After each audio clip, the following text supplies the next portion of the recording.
For the last 2 days, the first reading focuses on sin and death one side, grace and eternal life on the other side.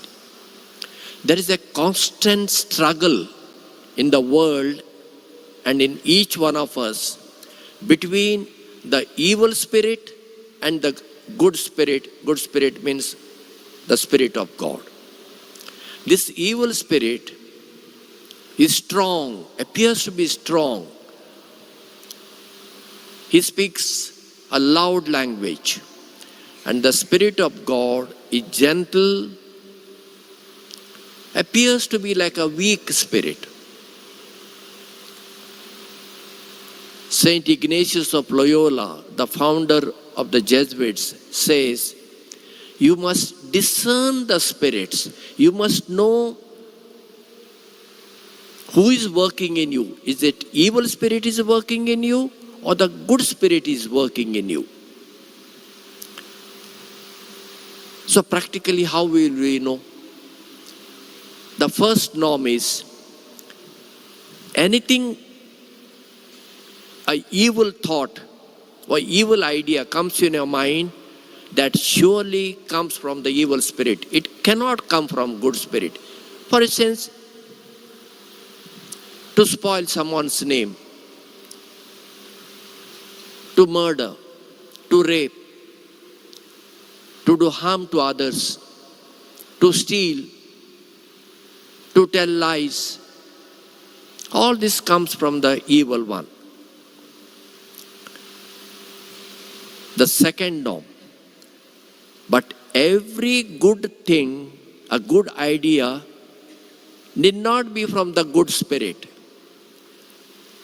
Let me explain. If I am a parish priest, people come to me with various ideas. I am newly appointed a parish priest, let us say, in one parish. People come and say, Father, all our neighboring parishes during Christmas, they have a crib competition, star competition, carol competition. Father, we will do. And we can do a good collection, Father, from this. And it is helpful for the church. The suggestion appears to be very nice. But I have to reflect. Is it from the good spirit or from evil spirit? It is surely from evil spirit. Because good spirit will not prompt you for competitions. You cannot have competition in the religious field. You cannot have a competition between two priests. Who will say better mass? Nonsense. Mass is of Jesus. Irrespective who celebrates it, the value is the same. Same way, the crib competition, the star competitions, and carol competitions, or other competitions we do in church in the name of religion for religious fields are surely not from the good spirit. Why to have competition? Let us visit all the cribs and appreciate and give a gift to every family which has prepared a crib. Let us have carol competitions. Invite various groups from a parish and all of us we join and appreciate carols. Same way stars.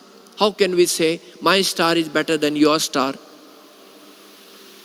See, like that. Let me give another example. This happens in religious schools, also in diocesan schools, but government schools, this doesn't take place. And we priests and nuns are also involved in this. I cannot say all the priests and nuns, but a good number of them are involved. What is that? There are prescribed textbooks by the government. Besides that, we ask the students to buy other textbooks which are published by private publishers. Why we do that? The publisher comes and speaks a very sweet language to us and says, Father, sister, What you need, I will buy cupboards for you. What you need for the school, I will provide. And plus, he will give me a reward, some cash.